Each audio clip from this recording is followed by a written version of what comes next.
Uharigani mpenzi mtazamaji na mfuatiliaji wa vipindi vyetu vya Stein TV, bado tunaendelea kukujuza habari zinazojiri ndani ya nchi na nje ya nchi, Afrika na duniani kote.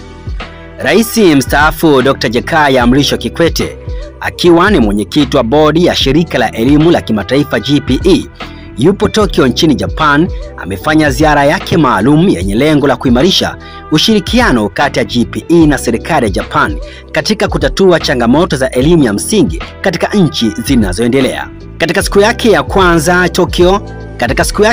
Tokyo, Dr. Jakaya amefanya mazungumzo na waziri wa fedha wa Japan, Mheshimiwa Chinshi, pamoja na naibu wake Mheshimiwa Antsushi. Mazungumzo hayo yalijikita katika ushirikiano wa kifedha ili kusaidia miradi ya elimu inayosimamiwa na GPE, ikiwemo upatikanaji wa rasilimali kwa ajili ya kuboresha mazingira ya kujifunza kwa watoto wa nchi zinazoendelea. Baada ya mazungumzo hayo, Rais mstaafu Jakaya Mrisho Kikwete alikutana na Bwana Akihiro, rais wa shirika la ushirikiano wa kimataifa la Japan, JICA.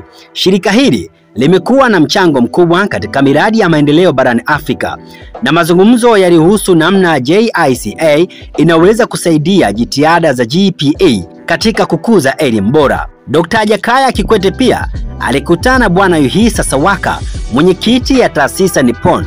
Bwana Sasawaka mwenye umri wa miaka 86 ni mtu mashuhuri wa kusaidia miradi ya kijamii duniani. Katika mazungumzo yao waligusia nafasi ya sekta binafsi katika kusaidia elimu, hasa kupitia taasisi zisizo za kiserikali. Vile Bwana Sasawaka alishangaza dunia baada ya kufanikisha kupanda mlima Kilimanjaro tarehe 12 Februari mwaka 2024 kama sehemu ya maadhimisho ya miaka 85 ya kuzaliwa kwake, hatua inayothibitisha kuwa umri sio kikwazo kwa ndoto kubwa. Endelea kutufuatilia kupitia mitandao yetu mbalimbali ya kijamii, Stein TV_TZ.